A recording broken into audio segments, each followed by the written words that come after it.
Hello students, today we are going to see from our textbook that the section number 3 which is related to writing skill. From that, first of all we are going to see the first section, first point, that is the 3.1 expansion of idea. Expansion of ideas, it means that there is a little bit sentence or one sentence, and we have to develop a one or two short paragraph on that particular sentence. Expand means मोठे करणे किंवा वाढवणे. एखादा एक वाक्प्रचार किंवा एखादं वाक्य दिलेलं असेल आणि त्या वाक्याच्या आधारे त्या वाक्यावरती आधारित एक पॅराग्राफ आपल्याला तयार करायचा असतो. See the icebreaker activities. Discuss with your partner the different ideas connoted by the word season. आता सीझनशी रिलेटेड काय काय कोणत्या गोष्टीच आहेत. सीझन म्हणजे ऋतू आपल्याला माहिती आहे, त्याच्याशी रिलेटेड तुम्हाला 2-3 वाक्य तिथे लिहायला सांगितले की यानुसार तुमच्या लक्षात येईल की सीझन म्हणजे काय, त्याला ऋतू आपण म्हणतो, त्याशी रिलेटेड तुम्हाला तिथे वाक्य लिहायचे आहेत. Select a season of your choice to give the following details. मग आता एखादा तुमचा आवडीचा ऋतू असेल तर त्या ऋतूचं तुम्हाला काय करायचं आहे, दिलेल्या मुद्द्यांच्या आधारे तुम्हाला डिटेल लिहायचं आहे. Time of the year, characteristics, crops, festivals etcetera, म्हणजे त्या ऋतूमध्ये घेतले जाणारे जे पिकं आहेत ते कोणते आहेत, त्यात कोणते सण उत्सव साजरे केले जातात त्याबद्दलची माहिती तुम्हाला त्यात लिहायची आहे.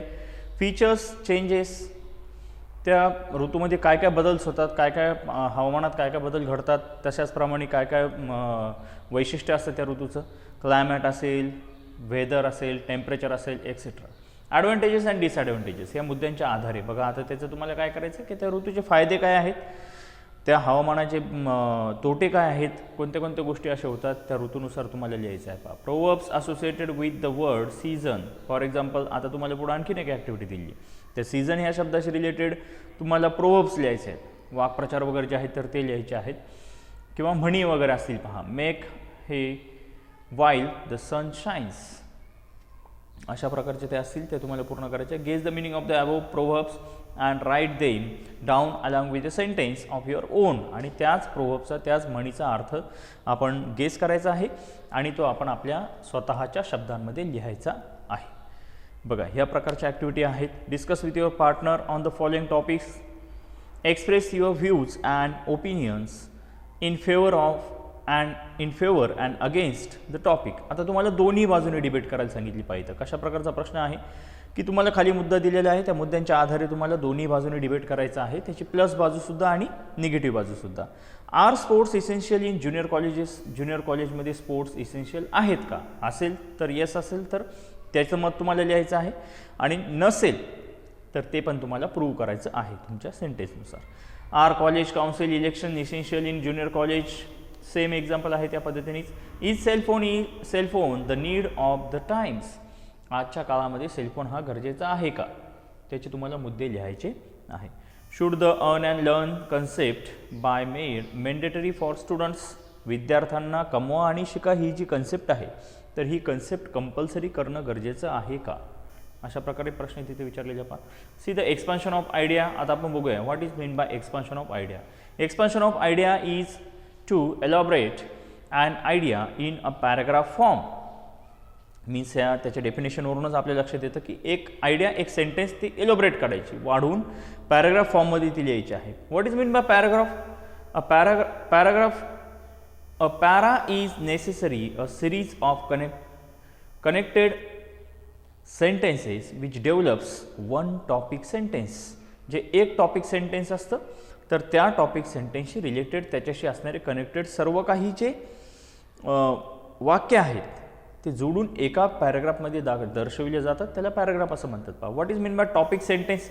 Topic sentence it is a subject, preposition, statement express in a sentence, proportion, statement express in a sentence. A good topic sentence is brief and encapsulates the central theme. म्हणजे एक जे टॉपिक सेंटेन्स त्याला असं म्हणता येईल का महत्त्वाचं ते कोणतं आहे तर ते जे असं की थीमशी रिलेटेड, त्या थीम वाक्याचे जे सेंट्रल थीम आहे तर त्याशी रिलेटेड सगळे जे टॉपिक सेंटेन्स आहे ते त्याच्यात मेन्शन केलेलं असतं. बघूया. See the next one here, ideally it is written in 3 parts. म्हणजे एक्सपान्शन ऑफ आयडियाला 3 पार्टमध्ये डिवाइड केलं जातं. पहा ते जे 3 पार्ट आहेत ते कोणते कोणते आहेत. त्यातला पहिला आहे introductory para, second one is core content and third one is concluding para. म्हणजे 3 पॅराग्राफमध्ये त्याला डिवाइड केलं जातं. बघा topic sentence can never be removed from a paragraph. पण जे टॉपिक सेंटेन्स तुम्हाला दिलेलं असतं तर ते आपण काढू शकत नाही, पॅराग्राफमधून ते काढू शकत नाही. See the introductory para means what. A good paragraph is always associated with a topic sentence either at the beginning, in the middle or at the end. म्हणजे एकतर तो सुरुवातीला पॅराग्राफ असतो, पहिला पॅराग्राफ असतो का जो पॅराग्राफ सुरुवातीपासून तर लास्टपर्यंत तो कनेक्टेड असतो. बा the symbolism or the idea should be clearly understood. त्यातमध्ये तुम्ही जे जे काही सिम्बॉलिझम वापरणार आहे, सिम्बॉलिझम मीन्स व्हॉट हियर, जे कल्पनात्मक किंवा सिम्बॉलाइज करणं, एखाद्याची उपमा एखाद्याला देणं, तर ते तुम्हाला क्लिअर कट त्याच्यात मेन्शन करायचं आहे किंवा लिहायचं आहे. The literal symbolic metaphorical meaning needs to be given. ते तिथं देणं गरजेचं आहे त्या वाक्यामध्ये, त्या पॅराग्राफमध्ये. बघा आपण जसं निबंध लिहितो, एसे रायटिंग करत असताना पहा अट्रॅक्टिव्ह सेंटेन्स, स्लोगन्स वगैरे वापर करतो, तशी इथे एक्सपान्शन ऑफ आयडियामध्ये पण यूज करायचे आहे, पण ते टॉपिक सेंटेन्सशी रिलेटेड असायला हवं. To expand an idea, the focus should be on words and expressions of thoughts to put forth the hidden meaning or a deeper thought behind the given idea.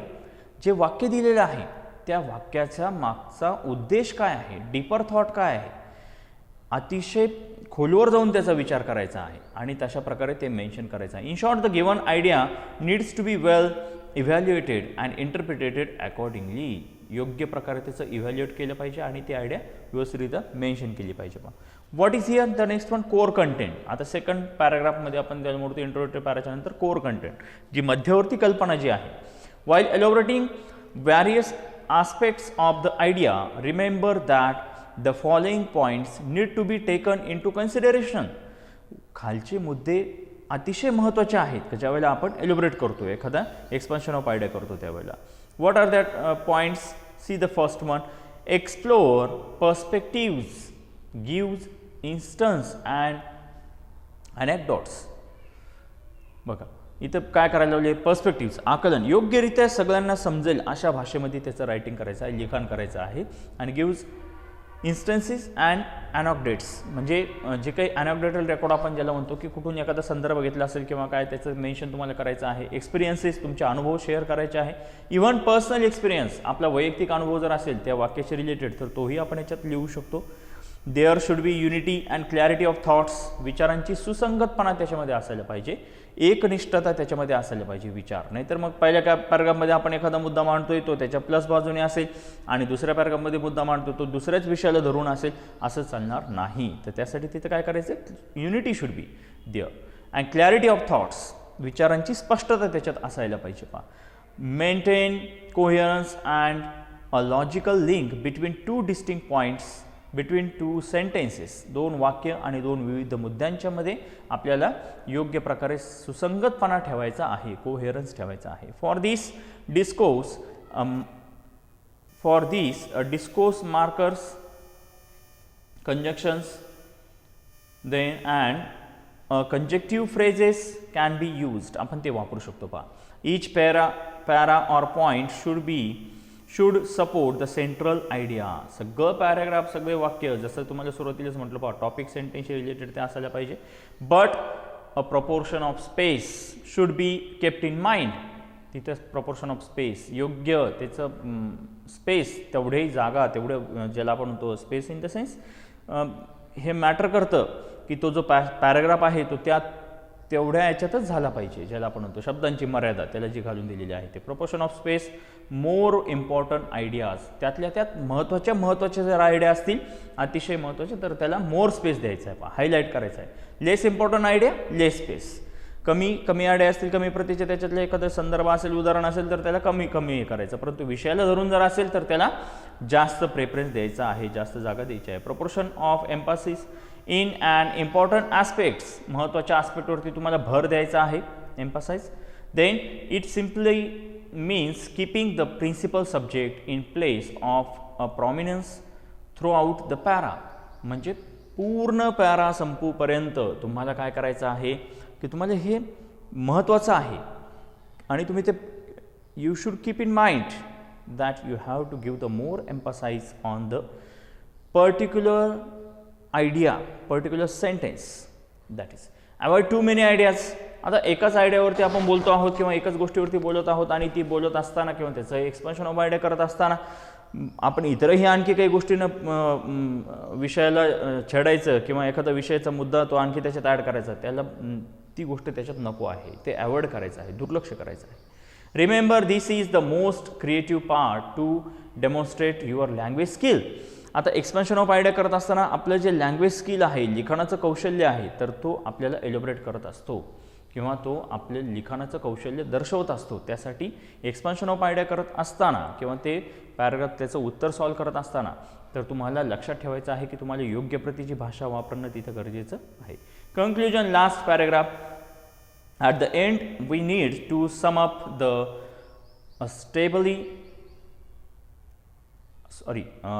Suitably with strong and relevant point. जे conclusion आहे विषयाचा शेवट, तर तो तुम्हाला योग्य आणि strong पॉईंटच्या आधारे तुम्हाला तो कंक्लुजन करायचा आहे. Use the proverbs in appropriate at the end with a similar meaning sentence given in the topic sentence. जे पण काही प्रोव्हर्ब्स असतील किंवा एखादे म्हणी वाक्प्रचार असतील तर त्या टॉपिक सेंटेन्सशी रिलेटेड जे आपल्याला प्रश्न दिलेला आहे त्याशी रिलेटेड असणारे तर तुम्हाला आणखी तसे संदर्भ द्यायचे आहेत. Then the given one is here is one example. Tit for tat. Suppose तुम्हाला असं दिलं जशास तसे, तर you may sum of the using, शेवट तुम्ही कंक्लूजन करू शकता. Another similar one, reap as you sow. Ripe as you sow ज्याला आपण म्हणतो की जे जसे तुम्ही पेराल तसं उगवल, म्हणजे समान ती फ्रेज आपण वापरू शकतो त्याच्यामध्ये. बघूया. See the next page. Key points for expansion of idea. Expansion of idea लिहित असताना सॉल्व करत असताना की पॉईंट लक्षात ठेवायच्या. As an example let's take the concept love thy neighbours as thy self. म्हणजे शेजाऱ्यांवरती त्यांच्याप्रमाणेच वागा, जशा शेजारच्या असतील त्यांच्यावरती प्रेम करा शेजाऱ्यांवरती. ॲज दाय सेल्फ, ते आपले शेजारी आहेत म्हणून. की पॉईंट काय दिले पहा. We should love others as we love our self.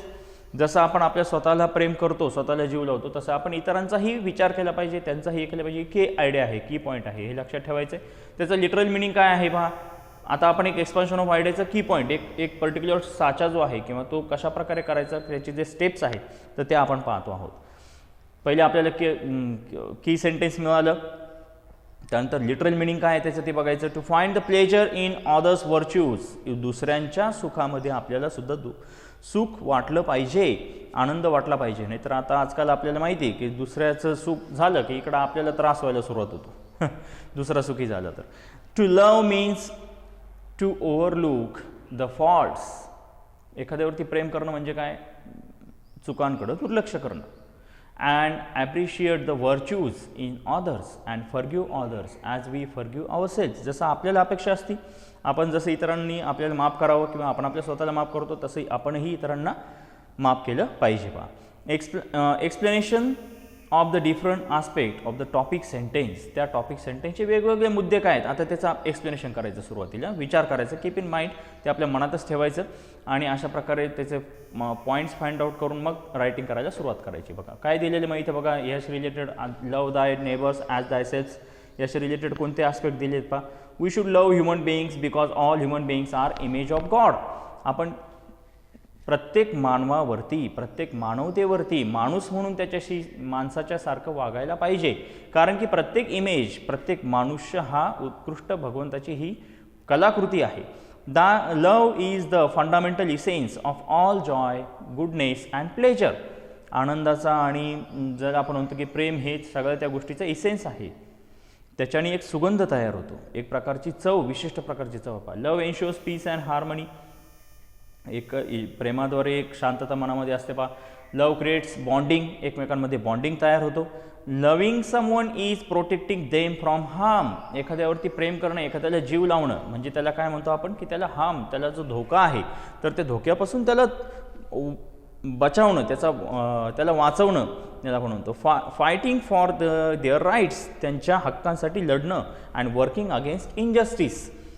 Injustice ज्याला आपण म्हणतो की अन्यायाच्या विरुद्ध लढणं, एखाद्यावरती अन्याय होत असेल तर. आता बघा एवढे की पॉईंट त्याचे आपण कलेक्ट केलेले आहे की लव thy neighbours as thy self ज्याला आपण म्हणतो, तर त्याचे पॉईंट्स की पॉईंट तयार केले. अशा प्रकारे छोटे छोटे मुद्दे काढायचे. आणि मग आता कन्क्लुजनचं paragraph. If everyone practised love your neighbour, जर प्रत्येकाने शेजाऱ्यांवरती प्रेम करण्याचा विचार केला किंवा शेजाऱ्याला जीव लावण्याचा सांभाळण्याचा प्रयत्न केला, त्याचे चांगले मुद्दे बघण्याचा प्रयत्न केला, तर काय होईल?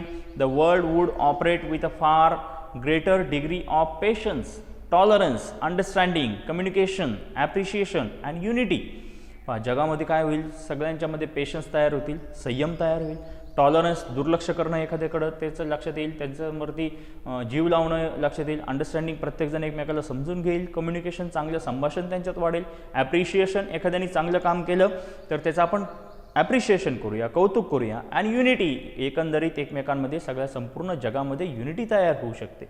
तर हे जे होणं आहे तर हे कशामुळे होतं? फक्त एका कन्सेप्टमुळं की आपण शेजाऱ्यांवरती दुसरा नसून तो आपला कुणीतरी आहे हे नातं ज्यावेळेस आपण समजूया त्यावेळेस ते आपल्यामध्ये बॉन्डिंग तयार होईल. पहा, this one principle would transform human history when we love each other, take pleasure in each other's achievements and work together, we are able to achieve harmony and peace, sustaining the universe. आणि एकंदरीत आपण harmony, piece, आपली एक तारतम्यता जी आहे पूर्ण जगाशी bonding तयार होऊन आणि आपण एक प्रकारे मनामध्ये आपल्या हॅपी झालेलो असे. पहा, one more is done for you.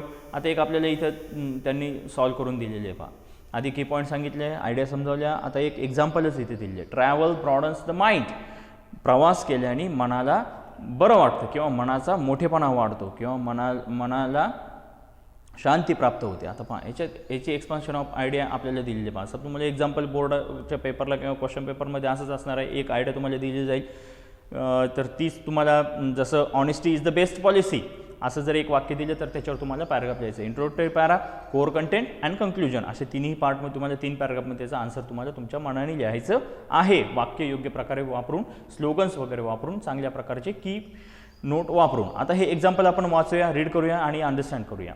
Travel broadens the mind. Travelling is the best form of education. शिक्षणाचा हा प्रवास करणं हे एक प्रकारे शिक्षणाचं माध्यमच आहे. क्षेत्रभेटीचा प्रकल्प पहा, आपण जॉग्रफी वगैरे भूगोल इत्यादी विषय अभ्यासताना सहल काढण्याचा जो प्रकार होता आपला तो हा याचंच एक एक्झाम्पल आहे.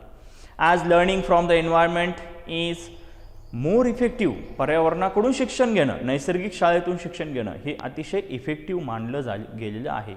If you live all your life in the same place, you are like the proverbial frog in the well.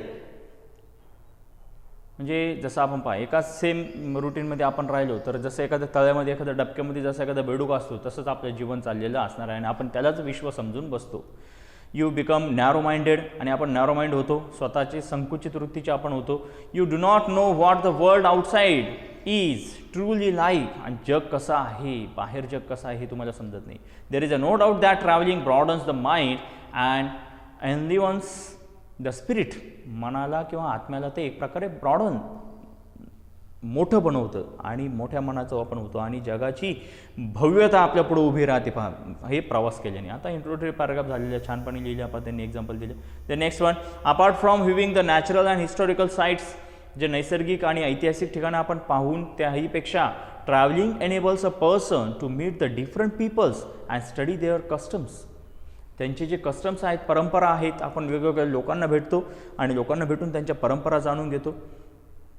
Mods of dressing, त्यांच्या कपडे घालण्याच्या पद्धती ते आपण पाहतो. Culture and language at close quarters, जवळून आपण त्याला अनुभवायला मिळतं. टी व्हीमध्ये बघणं वेगळं आणि स्वतः राजस्थानमध्ये जाऊन येऊन राजस्थानी लोकांचं राहणसहान, त्यांची पगडी किंवा त्यांचे जे डोक्यावरती घालण्याचे वेगवेगळ्या प्रकारचे मुंडासे बांधण्याच्या पद्धती, त्यांच्या बांगड्या वगैरे त्या ज्या आहेत त्या, तर ते आपण तिथे जाऊनच ते समोर बघू शकतो आणि कसे ते त्यांचं जीवन जगतात. Meeting different people makes a person broad minded and tolerant. अतिशय जेवढ्या जास्त लोकांना तुम्ही भेटणार, जास्त लोकांच्या संपर्कात राहणार, तेवढं तुमचं मन हे सेन्सिटिव्ह होत चालतं, भावूक होत चालतं. आणि मन भावूक झाल्यानंतरनं जी इमोशनल IQ जो आहे आपला तर तो वाढत जातो. पहा छान उदाहरण यांनी दिलेले आहे तिथं. See the concluding paragraph.